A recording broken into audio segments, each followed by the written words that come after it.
அன்பர்கள் அனைவருக்கும் வணக்கம்.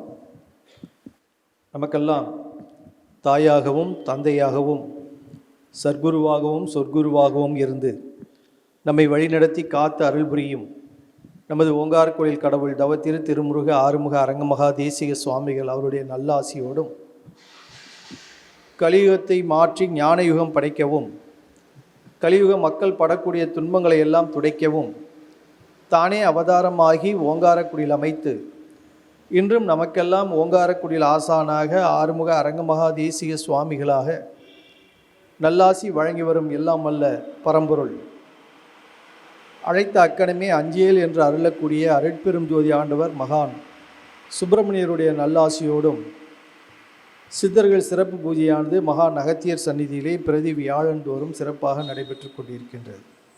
யாரெல்லாம் ஓங்காரக்குடியில் ஆசானுடைய வழிமுறைகளை பின்பற்றுகின்றார்களோ, ஆசான் காட்டிய வழியில் கொல்லாவிரதத்தையும் புலால் உண்ணாமையும் மேற்கொள்கின்றார்களோ, ஆசான் காட்டிய வழியில் இந்த பூஜையில் பிரதி வியாழந்தோறும் மற்றும் விசேஷ தினங்களில் நடக்கக்கூடிய இந்த பூஜையில் கலந்து கொள்கின்றார்களோ, அல்லது வீட்டில் தினமும் இந்த பூஜையை தொடர்ந்து செய்கின்றார்களோ, ஆசான் காட்டிய வழியில் யாரெல்லாம் தினமும் அல்லது வாரம் ஒரு முறையோ அல்லது மாதம் ஒரு முறையோ குறைந்தது ஒரு 2 பேருக்காவது அன்னதானம் செய்து கொண்டிருக்கின்றார்களோ, அவர்களுக்கெல்லாம் கண்டிப்பாக நிச்சயமாக ஞானம் சித்திக்கும் என்பதையும், அவர்கள் ஆசானுடைய தயவினால் ஆசானுடைய கருணையினால் ஞானி ஆவார் என்பதையும் மகான் சுப்பிரமணியரும் மற்றும் நவகோடி சித்தர்களும் தங்களுடைய அருட்சுவடியிலே அருளி இருக்கின்றார்கள். ஏனென்றால் ஆசான் காட்டக்கூடியது உண்மை ஆன்மீகம். ஆசான் காட்டக்கூடிய இந்த வழியில் வரக்கூடிய அத்தனை பேருமே இங்கு வந்திருப்பவர் மட்டுமல்ல, வெளியே இருந்து கொண்டு இந்த வழியில் ஆசானுடைய வழியை பின்பற்றுகின்றவர்கள் யாராக இருந்தாலும் அவரெல்லாம் கண்டிப்பாக ஞானி ஆவார் என்பது சத்தியமான உண்மை. ஆனால் ஒரு சிலர் என்ன நினைச்சிட்டு இருக்காங்க, ஆன்மீகம் என்ற பெயரில் போய் புனித நதிகளில் நீராடிக்கொண்டு அதன் மூலமாக தங்களுடைய பாவங்களை எல்லாம் தொலைத்து விட்டு இறைவனை அடைய முடியும் என்ற நம்பிக்கையோடு ஒரு சிலர் இருக்கின்றார்கள். இன்னும் ஒரு சிலர் என்ன பண்ணுறாங்க, இருக்கிற கோயிலுக்கெல்லாம் போயிட்டே இருக்காங்க. எங்கெங்கே கோயில் இருக்கோ, என்னென்ன கோயில் குளம் இருக்கோ, கோயில் குளம் இப்படிலாம் சுற்றி வந்துக்கிட்டே இருக்காங்க. ஆனால் அவர்களும் ஆன்மீக தேடலில் தான் இருக்கின்றார்கள். ஆனால் அவள் இருப்பது முதல் நிலை. அடுத்த நிலை ஆசான் காட்டிய இந்த வழியில் வந்தால் தான் அவங்களுக்கு எதுவாக இருந்தாலும் நிச்சயமாக நடக்கும். கோயிலுக்கு போகிறாங்களே பாதயாத்திரை, இப்போ இன்றைக்கெல்லாம் பார்த்தீங்கன்னா கோயிலுக்கு போகிறதே பார்த்திங்கன்னா ஏதோ சுற்றுலா போகிறது போல் போயிட்டுருக்காங்க. ஏன்னா நானே அப்படி தான் போயிட்டு இருந்தேன் ஒரு காலத்தில். வீட்டில் இருக்கவங்களை எங்கேயாவது அழைச்சிட்டு போகணுன்னு நினைக்கும் போது சுற்றுலாத்தலங்களுக்கு போகிற மாதிரி கோயில்களுக்கு போயிட்டு தான் வந்தோம். ஏன்னா நிறைய பேர் அப்படி தான் இருக்கோம். சரி, கோயிலுக்கு இப்படி நடந்து போயிட்டு இருக்காங்க. இன்னும் ஒரு சிலர் என்ன பண்ணுறாங்கன்னா, நல்ல விரதம், சாப்பிட்றது கிடையாது, 2 வேளை உணவு கட்டு, ஒரு வேளை தான் உணவு.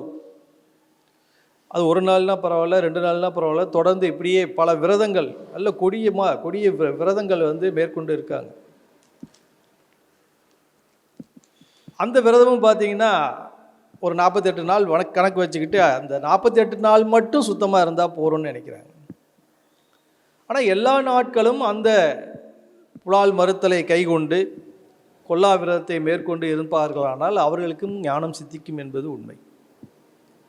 இன்னும் ஒரு சிலர் என்ன பண்ணாங்க, வேதங்களில் என்னென்ன சொல்லியிருக்கோ அத்தனை யாகங்களையும் செய்ய வேண்டியது. சாப்பிடக்கூடிய உணவு முறைகள் எல்லாம் அந்த அக்னி குண்டத்தில் போட்டு வீணாக்க வேண்டியது. அப்படி செய்யக்கூடிய வேதியர்கள்ட்ட கை நிறைய அவர் வேண்டுங்கிற அளவுக்கு காசு அள்ளி கொடுக்க வேண்டியது.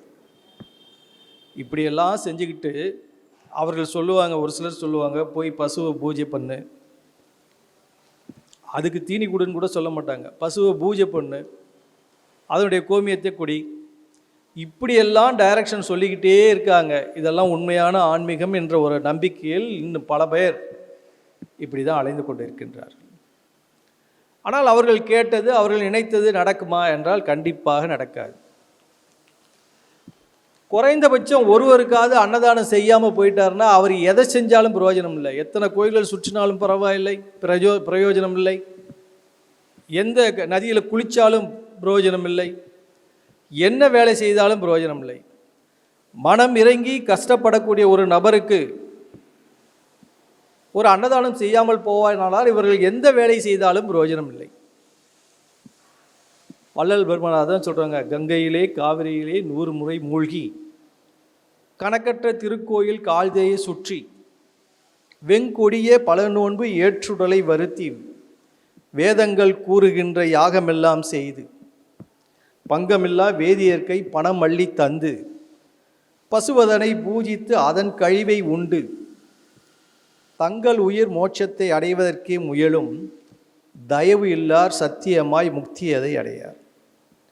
இந்த தயவு என்று ஒன்று இல்லாமல் போய்விட்டால் அவர் எத்தனை கோடி செல்வங்கள் கொட்டி கொட்டி என்னென்ன கோபுர தரிசனங்கள் பண்ணாலும் சரி, இல்லை பல திருக்கோயில்களுக்கு கும்பாபிஷேகம் செய்தாலும் சரி, எதுவும் பிரயோஜனம் இல்லை. கஷ்டப்படக்கூடிய ஒரு ஜீவனுக்கு வயிறார நாம் ஒருவேளை உணவு கொடுத்தாலே அதை கடவுள் பார்ப்பார். கோயில்களுக்கு சென்று செய்யக்கூடிய எந்த ஒரு செயலும் நம்மை போல இருக்கக்கூடிய மனிதர்களுக்கு, தேவையான மனிதர்களுக்கு பிரயோஜனப்படாது. ஆனால் மனிதர்களுக்கு செய்யக்கூடிய ஒரு உதவி கடவுளுக்கு செய்யக்கூடியது.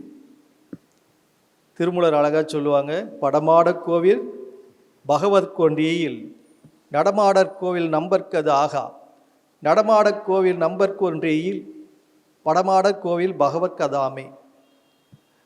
இப்படி கஷ்டப்படக்கூடிய மக்களுக்கு செய்யக்கூடிய உதவி கடவுளுக்கு செய்யக்கூடிய தொண்டு. ஒரு நண்பர் இருந்தார், திருப்பதியில் போய் ஒரு 4 லட்ச ரூபா பணம் போடணும்னு நினச்சார். உண்டியலில் போடுறதுக்கு போகிறார். அவருடைய ஒரு நண்பர் சந்திக்கிறார் திருப்பதியில். அவர் சாதாரணமாக அது என்ன சொல்லுவாங்க, சிறப்பு தரிசனம் இல்லாமல் தர்ம தரிசனத்தில் நின்றுக்கிட்டு இருக்கார். இவர் வேக வேகமாக போகிறார். அவருக்கு வேண்டிய நண்பர் தர்ம தரிசனத்தில் நின்றுட்டு இருக்கார். அவரை பார்க்குறார். என்னப்பா இங்கே அப்படின்னா, கோயிலுக்கு வந்தேன், வேண்டிக்கிட்டேன், ஒரு 4 லட்ச ரூபாய்க்கு நான் உண்டியலில் போட போகிறேன். கூப்பிட்டார் அவரை. நீ கோயிலுக்கு இந்த 4 லட்ச ரூபா போனால் போகிறோன்னு நினைக்கிறியா? போகிறோம். அதையே நீ அப்படி செய்கிற?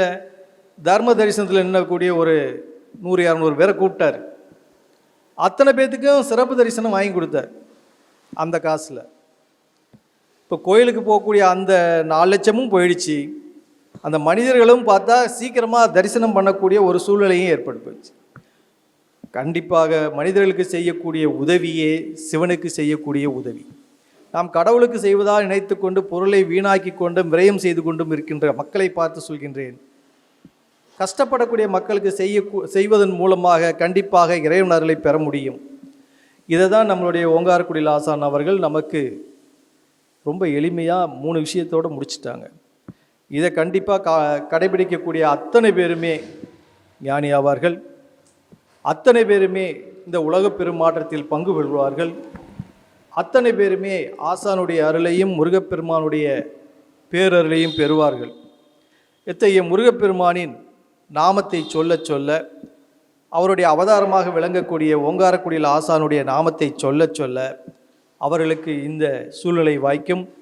அவர்களும் ஞானி ஆவதற்கான வாய்ப்பு உண்டு, ஜென்மத்தை கடைதேற்றிக் கொள்வதற்கான வாய்ப்பு உண்டு என்று சொல்லி, சத்குருநாதா சண்முகநாதா அருட்பெரும் ஜோதி அகத்தீசாய ஆறுமுக அரங்கமகா தேசிகாய நம.